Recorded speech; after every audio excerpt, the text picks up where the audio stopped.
Interior of PAS workshop. Morning. A tiny cluttered workshop. Not a laboratory. Just a corner of the PAS office. Wires. Old monitors. Homemade cameras. Broken drones. Air sensors. Water test kits. A half-built tracking device. Several unfinished glowing prototype power cells sit scattered across the workbench. Brent studies a screen filled with strange electrical readings. Beside it, one prototype power cell is connected to a web of wires and homemade circuitry. Brent adjusts the sphere. It begins to glow brighter. He watches the readings. A homemade receiver hums. For a brief moment, the interference weakens. Brent leans closer. Then, the sphere flickers. The signal immediately collapses. Everything goes dead. Brent exhales. Come on. The workshop door opens. Sunlight pours into Brent's small lab. Kyle leans inside. Kyle says, "You gonna keep working on that glowing light bulb? Or come help us save some animals today?" Brent doesn't look up. He says, "Give me 1 minute." Kyle notices another frozen video on Brent's monitor. "You're still chasing those mysterious interference readings?" Brent keeps working. "They're not mysterious." Kyle smirks. "Last week you called them impossible." Brent shakes his head. "Impossible isn't mystical." Kyle folds his arms. "I thought you were the facts and logic guy." Brent finally looks up. "I am." He points to the frozen footage. "Every time our investigations get close, the cameras fail, the GPS drops, the files disappear." Kyle looks at the monitor and says, "Could just be bad luck." Brent studies another reading. Then his eyes widen. A new signal appears. Different. Stable. He quickly grabs a map. The signal doesn't disappear. For the first time, it stays. Brent smiles and says, "Wait." Kyle looks over. Brent says, "I can track it." Brent grabs his backpack and then storms out as Kyle calls to him. "Try to be back before we start the outreach event at 3 p.m.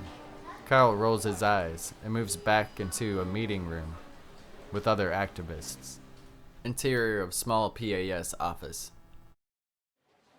A small rented office space, not a headquarters. Just a room with folding chairs, cheap tables, protest signs, half-empty coffee cups, vegan food containers, and a whiteboard covered in outreach notes.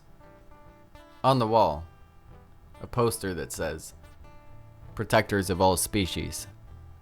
Kyle stands at the front, calm but focused, talking to a small group of volunteers.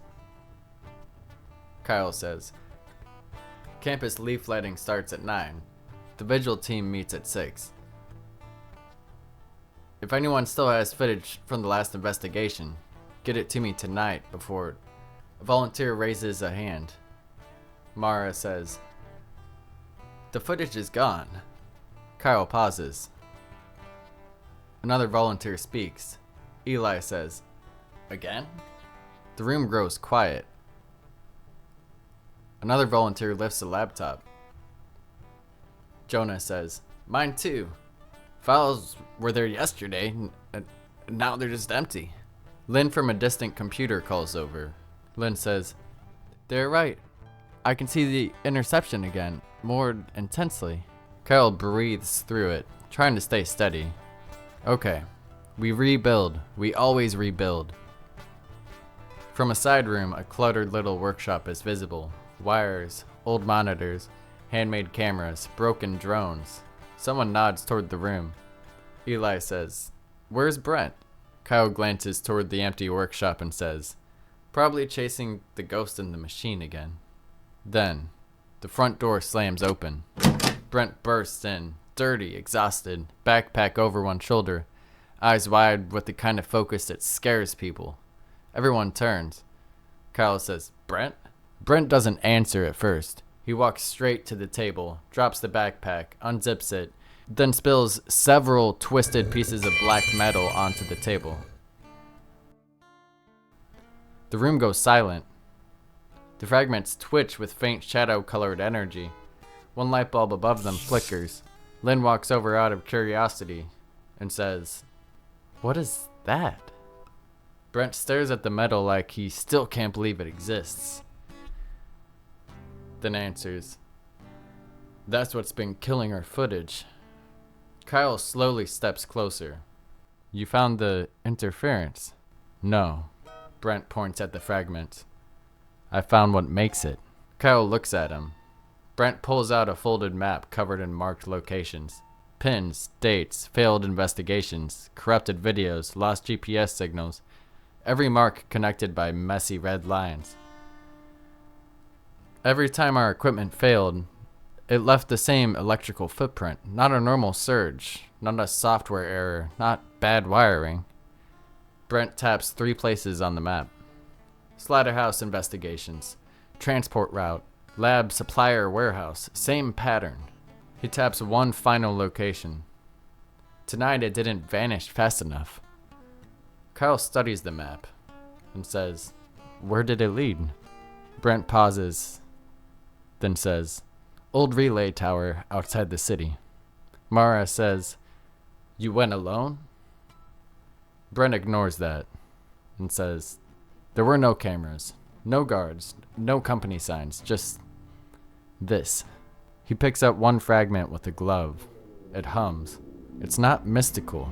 Kyle gives him a look. Brent immediately continues, defensive but excited. "It's not whatever you think it is. It's engineered. It's built. Somebody made this." Kyle's face hardens as he says, "Then somebody has been following us." A low rumble vibrates through the room. The fragment pulses. Every screen in Brent's workshop turns on at once. Static. Then a symbol flashes for half a second. Brent's excitement drains. That wasn't me. The lights cut out. Darkness. A few volunteers gasp. Outside the office door, heavy footsteps. Slow. Controlled. Kyle quietly gestures for everyone to move back. Then he looks at Brent. "Brent!" Brent scrambles to the side over to his workbench, then he reaches around his bench and shuffles through many gadgets, looking for a solution. Some gadgets spark uselessly. Brent says, Yeah, working on it." The door opens, not kicked in, opened, as if they already own the room. 4 Harvest agents step inside in black tactical armor, red visors, shadow weapons held low but ready. The lead agent scans the office. "Protectors of all species." He looks at the cheap chairs, posters, flyers, almost amused. "Smaller than expected." Kyle steps forward and says, "This is private property." The agent looks at him. "Not anymore." 2 agents move into Brent's workshop and begin taking equipment, hard drives, drones, sensors, the shadow tech fragments. Brent steps forward and says, "Hey, don't touch that!" One Harvest agent shoves him hard into the wall. Not a full attack, a warning. Kyle moves instantly, catching Brent before he falls. Kyle says, "Back off!" The lead agent doesn't even look at them. The other agents keep working. They strip the workshop with calm precision. Computers, cameras, drones, investigation tools, hard drives, everything. PS volunteers start to move forward, furious. The remaining Harvest agents lift their shadow rifles just enough to stop them. Everyone freezes. The lead Harvest agent turns back to Kyle. "You built all of this for animals." Kyle says nothing. "Conviction like that is rare. Useful." Kyle's eyes narrow. We're not useful to people like you. The agent steps closer. You don't know what we are. I know enough. The lead agent studies him, then looks to Brent. An organizer. Then to the emptied workshop. An engineer. He looks around at the volunteers. A movement. You would have been valuable. Kyle steps between the agent and the volunteers. Kyle says, We're not joining you. The lead agent raises one hand. Another Harvest agent steps toward Kyle and extends a gloved hand, almost like welcoming him into the organization. Kyle looks at the hand, then knocks it away.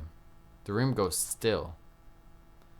The lead agent's visor glows faintly. Unfortunate for you.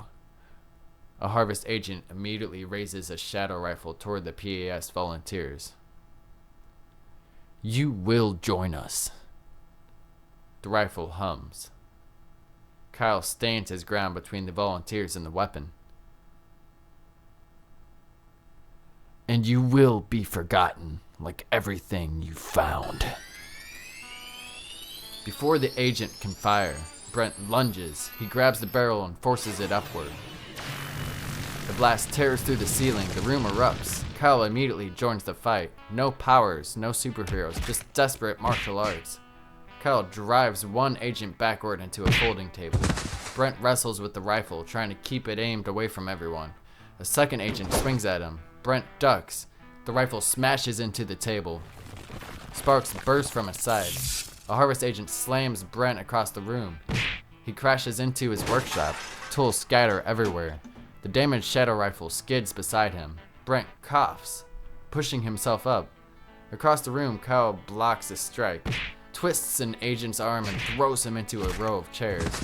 Another rifle turns toward Kyle. Brent sees it. Then he sees something else. He notices one of his unfinished prototype power cells lying on the bench. Brent's eyes lock onto it, not as a weapon, as a solution. He grabs the sphere-shaped cell, looks at the damaged rifle, looks at the exposed shadow chamber. Brent says, This is stupid. He rips open the side of the rifle and shoves the battery inside. Nothing. He shoves harder. The weapon violently sparks. Black energy begins splitting apart. Brilliant white light leaks through the cracks. The whole rifle shakes like it's about to explode. Brent can barely hold it in his hands. Come on, come on! A Harvest agent charges him. Brent instinctively raises the unstable rifle, pulls the trigger. A massive beam of brilliant white light erupts from the barrel, mixed with unstable bursts of shadow and fire. The blast tears across the room and slams into the wall between two Harvest agents. Everyone freezes, even the Harvest agents. Smoke rises from the weapon. Brent lowers it slowly, shocked by what he just did. The lead Harvest agent studies the weapon. Then Brent, for the first time, his confidence slips. Only slightly. Kyle steps beside Brent. The Harvest agents raise their weapons. Brent keeps the unstable rifle raised and pointing at them. Both sides stand locked in a tense standoff. The lead agent slowly backs toward the door. The others follow, weapons still raised. You are meddling with the beast you cannot handle. His visor turns toward the smoking rifle in Brent's hands. Every time you dig deeper, we will only send more. The agents step into the hallway. The door shuts. Silence. PS stands in the wreckage. Broken tables, empty workshops, missing drives, bruised volunteers. Kyle lowers his guard slightly. Brent does not. He stares at the closed door.